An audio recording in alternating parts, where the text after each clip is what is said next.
warahmatullahi wabarakatuh. Perkenalkan, nama saya Iwan Romdiana, NIM A1A 02310165. Perkenalkan, nama saya Adil Dayani, NIM A1A 02310140.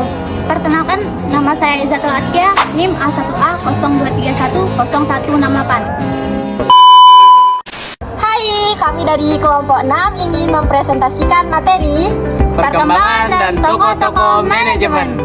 Happy watching! Perkembangan dan tokoh-tokoh manajemen. Perkembangan teori manajemen. Perkembangan teori manajemen terjadi dari masa ke masa, mulai dari teori manajemen ilmiah sampai dengan teori manajemen modern. Teori-teori manajemen terbagi menjadi beberapa teori. Pertama, teori manajemen ilmiah. Menerangkan secara ilmiah metode terbaik untuk melaksanakan tugas apapun, untuk menyeleksi, melatih, dan memotivasi pekerja. Teori manajemen ilmiah ini berkembang pada tahun 1870 hingga 1930. Teori kedua, yaitu teori organisasi klasik. Teori ini muncul pada kisaran tahun 1900 sampai 1940. Teori yang ketiga, teori hubungan manusia. Teori ini muncul pada tahun 1930. Teori yang terakhir, teori manajemen modern. Teori manajemen modern ini muncul pada tahun 1940 hingga saat ini. Selanjutnya ada tokoh-tokoh manajemen. Tokoh-tokoh manajemen ini sendiri dibagi berdasarkan beberapa teori. Yang pertama, teori manajemen klasik. Ada dua tokoh manajemen yang mengawali munculnya manajemen itu sendiri. Yang pertama, Robert Owen 1771 sampai dengan 1858. Dimulai pada awal tahun 1800-an sebagai manajer pabrik permintalan kapas di New Lanark, Skotlandia. Robert Owen mencurahkan perhatiannya pada penggunaan faktor produksi mesin dan faktor produksi tenaga kerja. Dari hasil pengamatannya disimpulkan bahwa bila mana terhadap mesin diadakan suatu perawatan yang baik akan memberikan keuntungan kepada perusahaan. Demikian pula halnya pada tenaga kerja. Apabila tenaga kerja dipelihara dan dirawat dalam artian adanya perhatian baik, kompensasi, kesehatan, tunjangan, dan lain sebagainya oleh pimpinan perusahaan akan memberikan keuntungan kepada perusahaan.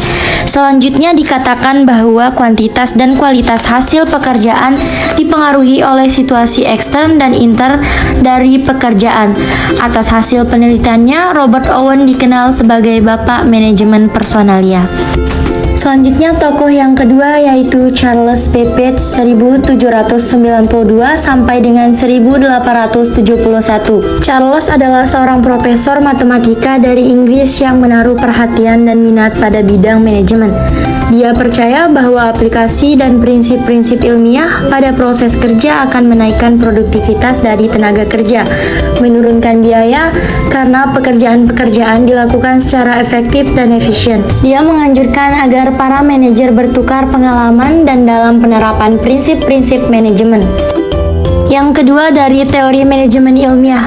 Tokoh-tokohnya yang pertama yaitu Frederick Winslow Taylor 1856 sampai dengan 1915. Pertama kali manajemen ilmiah atau manajemen yang menggunakan ilmu pengetahuan dibahas pada sekitar tahun 1900-an. Taylor adalah manajer dan penasihat perusahaan dan merupakan salah seorang tokoh terbesar manajemen. Taylor dikenal sebagai Bapak Manajemen Ilmiah atau biasa disebut dengan Scientific Management. Hasil penelitian dan analisanya ditetapkan beberapa prinsip yang menggantikan prinsip lama yaitu sistem coba-coba atau yang lebih dikenal dengan nama sistem trial and error. Selanjutnya, tokoh yang kedua yaitu Henry Lawrence Gantt, tahun 1861 sampai 1919. Henry merupakan asisten dari Taylor.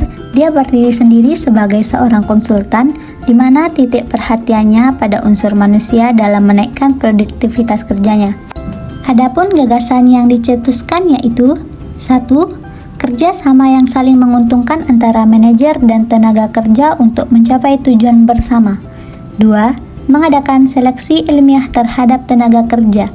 3. Pembayar upah pegawai dengan menggunakan sistem bonus. 4. Penggunaan instruksi kerja yang terperinci. Selanjutnya, teori yang terakhir yakni teori organisasi klasik. Tokoh-tokoh teori organisasi klasik antara lain yaitu 1. Henry Fayol tahun 1841 sampai dengan 1925. Fayol adalah seorang industrialis Prancis. Fayol mengatakan bahwa teori dan teknik administrasi merupakan dasar pengelolaan organisasi yang kompleks. Ini diungkapkan dalam bukunya yang berjudul Administration Industrial et General atau General and Industrial Management yang ditulis pada tahun 1908 oleh Constance Storr. Fayol membagi manajemen menjadi 5 unsur yaitu perencanaan, pengorganisasian, pemberian pemerintah, pengkoordinasian, dan pengawasan. Fungsi ini dikenal sebagai fungsionalisme. Fayol selanjutnya membagi 6 kegiatan manajemen yaitu 1. Teknik produksi dan manufacturing produk 2. Komersial 3. Keuangan 4. Keamanan 5. Akuntansi dan 6. Manajerial. Tokoh selanjutnya yakni Mary Parker Follett tahun 1868 sampai 1933. Follett menjembatani antara teori klasik dan hubungan manusiawi, di mana pemikiran Follett pada teori klasik tapi memperkenalkan unsur-unsur hubungan manusiawi. Dia menerapkan psikologi dalam perusahaan, industri, dan pemerintahan. Konflik yang terjadi dalam perusahaan dapat dibuat konstruktif dengan menggunakan proses integrasi.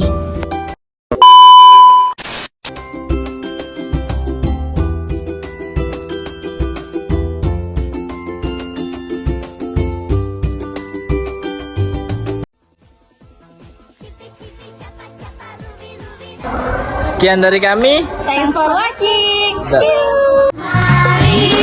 you.